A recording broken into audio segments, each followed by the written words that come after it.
Olá, seja muito bem-vindo à continuação da minha playlist Lendo por Você e Te Contando a História, versão Guerra e Paz do Tolstói, e agora em um cenário um pouco diferente. E já agora no começo do vídeo eu trago um lembrete para você se inscrever e dar um like nesse vídeo, porque produzir essa série dá bastante trabalho, mas eu faço com muito amor. No episódio anterior a gente acompanhou as primeiras guerras do livro. Agora, voltando um pouco no Pierre, que estava naquela incerteza de se herdaria a riqueza do Conde Bezúkhov ou não. Agora ele herdou toda essa riqueza e se viu totalmente lançado num turbilhão de expectativas e incertezas sociais. E no meio de toda essa confusão, toda essa transição, o Tolstói explora a faceta bem ardilosa daquele aristocrata, o Vassili. Lembra do príncipe Vassili? Então, com a ajuda do Vassili, o Pierre consegue ascender ao cargo de conselheiro do Estado, mas tudo isso com intenções bem definidas por trás. A verdadeira intenção do príncipe Vassili era casar o conde, agora conde, Pierre, a sua filha, linda, mas muito superficial, Helene. Então, Pierre se viu totalmente emaranhado na teia do interesse alheio, preso dentro da casa do príncipe Pierre, sendo apenas uma peça do tabuleiro de xadrez do interesse e ambição alheio. Começa então uma grande luta interna dentro de Pierre, pois com a herança veio a pressão. O Pierre vestiu totalmente aquela capa de conde e assumiu e respondeu a todas as expectativas sociais em cima dele.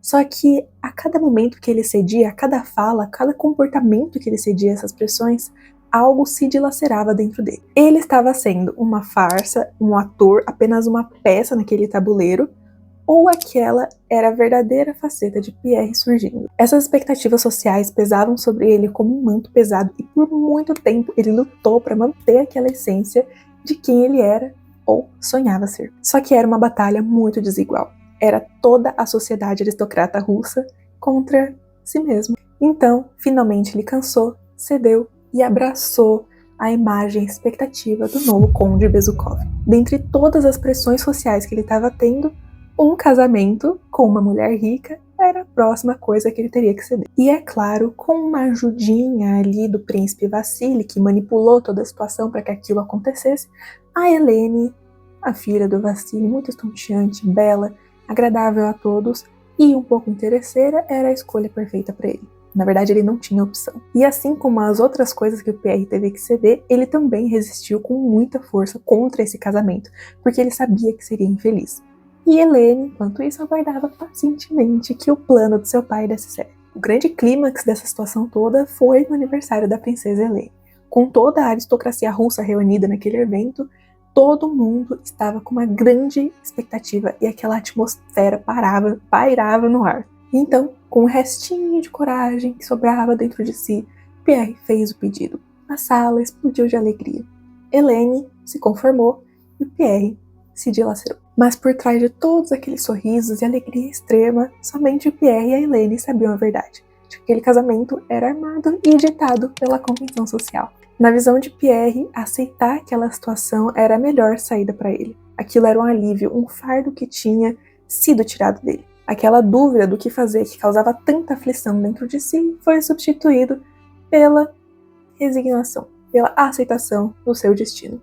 E nas palavras dele, tudo isso tinha de acontecer desse modo e não podia ser de outro jeito. Enquanto a vida do Pierre se desenrolava num mar de convenções sociais, a casa dos Bolkonskis não ia nada bem. A princesa Maria, a Mademoiselle Bourienne e a jovem princesa Lisa viraram um trio inseparável unidas contra o grande patriarca da casa, o príncipe Bolkonsky, que com a partida do príncipe Andrei para a guerra ficara cada vez mais amargo e as mulheres se juntaram mais para resistir contra ele. O príncipe Vassili já estava satisfeito com o fim que a sua filha Helene teve, mas o Vassili tem um outro filho bastardo, o tal do Anatoly. O próximo passo era também armar um casamento com alguém, uma família de prestígio, alguém que pudesse honrar o nome do príncipe Vassili, ou seja, Bolkonsky. E quem era a única mulher disponível na família Bolkonsky?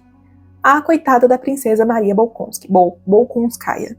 Essa notícia de que o Anatoly ia passar um tempo na casa dos Bolkonsky desencadeou um frenesi absurdo nas garotas. Por quê? Porque o Anatoly era conhecido por ser muito belo, um rapaz encantador. enquanto a coitada da princesa Maria era conhecida por ser muito feia. Então, as 3 garotas se reuniram numa missão de preparar a Maria, deixá-la bonita para receber o príncipe Anatólio. Saindo um pouco do meu papel de narradora, eu queria comentar que essa parte do livro eu achei muito cruel. A forma como elas descrevem a Maria, aquela tentativa de deixá-la bonita e falhar, e as palavras que elas direcionam para ela são muito cruéis e aumentou ainda mais minha empatia pela Maria e ela permanece sendo minha personagem favorita. Voltando para a história, o Anatoly sempre foi um rapaz conhecido por ser bastardo, porque ele nunca levava as coisas a sério e estava totalmente focado na diversão que aquela situação do casamento com uma princesa feia poderia causar. Então ele pouco se importava com a Maria, pouco se importava que ela fosse conhecida como a herdeira feia.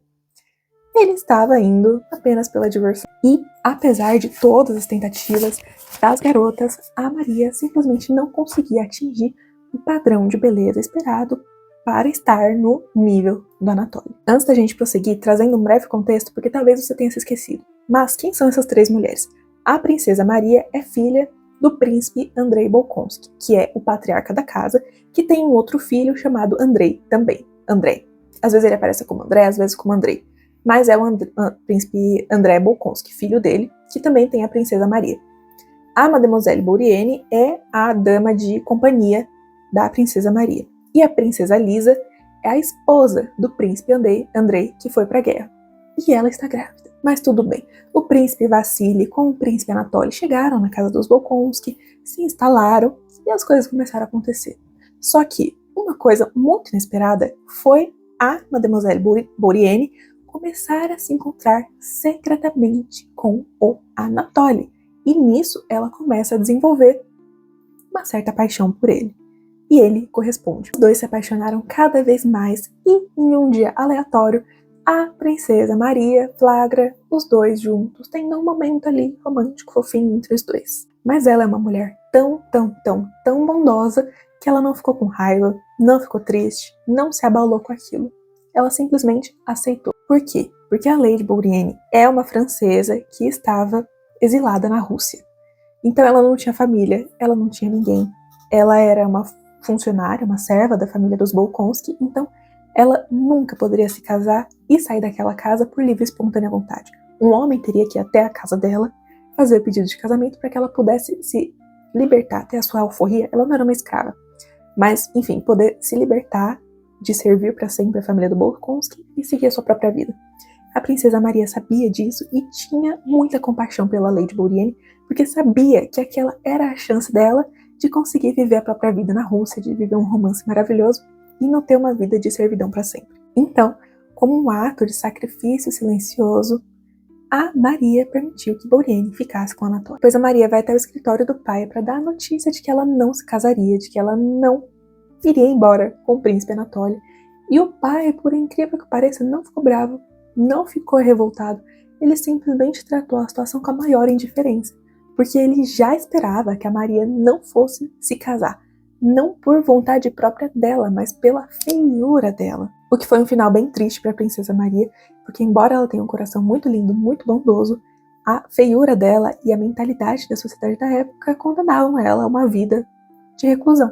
Enquanto a sociedade russa se enredava em todo esse casamento de conveniência e problemas sociais e toda essa coisa, lá na guerra, Nikolai Rostov experimentava um momento de devoção extrema. Seu coração puro e vibrante pulsava pelo destino da Rússia e tinha uma chama, uma paixão, uma devoção inabalável pelo imperador Alexandre I. Para o Nikolai, o imperador não era só o governante de um país, ele era a personificação da própria pátria e um ideal a ser defendido com a própria vida. Essa devoção juvenil e muito ardente que ele tinha o impulsionava a buscar a glória no campo de batalha, onde ele mostraria toda a sua bravura e disposição a cometer sacrifícios no campo de batalha, que para ele seria uma expressão do seu imenso amor pela Rússia. E agora, os ecos de uma nova investida de Napoleão contra a Europa era uma coisa muito real. Essa atmosfera estava pairando no ar. O destino de milhares de jovens militares, incluindo os jovens mais idealistas, como o Nikolai Rostov, e os mais pragmáticos, como o Andrei Bolkonsky, estava perto de ser testado no campo de batalha. O ponto era: as ameaças de uma nova investida dos franceses estava cada vez mais iminente. Os líderes de diversos regimentos não conseguiam chegar num acordo. Eles discutiam estratégias e formas de entrar nesse combate, mas ninguém chegava num acordo. Ou seja, não tinha uma liderança centralizada e coesa. A comunicação com as tropas era muito precária e tinha vários e vários buracos de informação que estavam comprometendo completamente o planejamento. Na verdade, nem tinha um planejamento. E no meio de todo esse caos e desorganização, os russos deram um passo terrível. Avançaram demais, acreditando que os franceses ainda estavam muito distantes, mas na verdade avançaram tanto que caíram dentro da toca do lobo. A guerra chegou até os russos de uma forma totalmente inesperada. Eles estavam completamente despreparados e não esperavam que seria naquela hora, naquele momento e daquela forma. O resultado foi assim, imediato. Um dos regimentos entrou em pânico e começou a bater retirada, começar uma corrida totalmente desordenada para fugir do ataque dos franceses que avançavam cada vez mais. O que, é claro, começou a espalhar o caos entre toda aquela imensidão de soldados russos. Em pouquíssimo tempo, toda a disciplina se fez, a moral das tropas caiu e todo o exército russo começou a bater em retirada, urgente, despreparada e caótica. Todos tiveram que recuar em uma demonstração bem dolorosa da vulnerabilidade do exército russo. Tudo causado por o quê? Falta de liderança. Mas, em meio a todo esse turbilhão da batalha, o príncipe Andrei se destacava. A sua mente bem afiada e o seu senso de honra estavam fazendo com que ele fosse além. Era mais do que mostrar o seu valor aos outros, mostrar o seu valor enquanto soldado. Ele estava em busca de um significado para si mesmo, de trazer um sentido para a sua própria existência, algo que ele não conseguiu encontrar na aristocracia russa, o que fez com que ele largasse a esposa, largasse a vida para migrar para o exército. E no meio daquela retirada desesperada e desordenada, ele observou a bandeira do seu regimento caindo num canto, quase sendo toda pisoteada, quase se desfalecendo. Ele corre até ela num perigo extremo, pega a bandeira e levanta bem alto.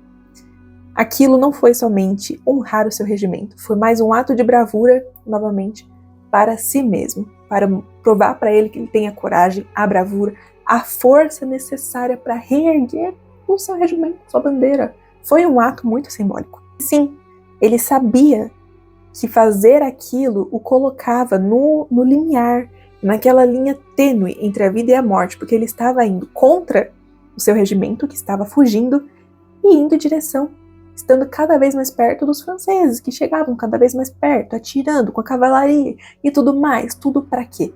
Para pegar a bandeira e reerguê-la. O problema foi que, ao fazer isso, ele selou o seu destino. Enquanto ele erguia a bandeira, ele nem percebeu, mas um soldado francês chegou por trás, deu uma coronhada e fez com que ele desmaiasse. E depois de apagar, ele infelizmente foi feito prisioneiro de Napoleão Bonaparte. Ele quis tanto ir atrás da sua glória, de mostrar sua bravura, que acabou caindo nas mãos do inimigo. Esse momento foi muito emblemático no livro e na vida do próprio Andrei, porque em uma hora ele brilhava com a sua própria coragem e na outra estava apodrecendo na escuridão de um cativeiro do maior inimigo da nação. Bom, no final dessa batalha caótica e desesperadora, o Nikolai Rostov ainda permanecia na sua devoção inabalável pelo imperador e recebeu uma ordem muito importante, de levar uma informação crucial para o imperador. O Nikolai em pessoa ia falar com o imperador. Lógico, né, que como Nikolai tem toda aquela coisa do imperador ser a própria personificação da pátria, ele esperava encontrar um homem forte, corajoso, com energia lá em cima, mas o que ele encontrou decepcionou bastante. Quando ele chegou no vilarejo que estava o imperador, ele encontrou um homem largado num canto, sujo, totalmente abalado, totalmente desolado pela derrota que tinha acabado de acontecer. A imagem daquele homem soberano, incrível, que o Nikolai tinha imaginado, foi totalmente substituída por um homem que estava mostrando ali a fragilidade humana, um homem quebrado e totalmente devastado pela guerra. E sim, aquilo foi muito desolador para Nikolai, porque a paixão, a veneração que ele cultivava pelo imperador era imensa, tanto que tem uma parte no livro que os amigos brincam que o Nikolai não está apenas admirando o imperador, ele está apaixonado pelo imperador. E, bom, não preciso nem explicar o impacto que isso pode ter nele, né? Porque a gente acabou de ver o que a falta de uma liderança fez com o exército inteiro. Agora imagina o que essa quebra de expectativa fez dentro do Nikolai. Eu, sinceramente, não chamaria isso de guerra e nem de batalha. Foi simplesmente a maior vergonha para o exército russo. O único homem entre todos os líderes que tinha certeza do que queria fazer e que mostrava convicção e acreditava no plano era o Kutuzov. Só que o Kutuzov estava sendo tirado de bobo, de velho, de caduco, que não sabia o que estava fazendo, e todos os outros líderes de regimento que estavam reunidos se viraram contra o Kutuzov. Agora, o Kutuzov já lutou em outra batalha, ele teve sucesso. Eu acredito realmente que se tivessem dado ouvidos ao Kutuzov e ele tivesse estado na liderança, o desfecho desse confronto teria sido totalmente diferente. Ler todo esse confronto, essa coisa que eles tiveram que enfrentar, foi realmente bem desolador. Eu fiquei triste enquanto lia, tipo, meu Deus, vocês estavam tão bem, o que aconteceu com vocês? Bom, por fim, a desilusão estava pairando nos campos de batalha e no coração dos homens. Foi um capítulo que terminou de uma forma bem triste e intensa, com todo mundo desolado, desiludido, com um final triste, mas que eu não vejo a hora de ver como cada um vai superar seus desafios particulares. Novamente, se você gostou, não esquece de se inscrever, de curtir esse vídeo e mandar para alguém que você acredita que possa gostar dessa história. E nós nos vemos no próximo episódio.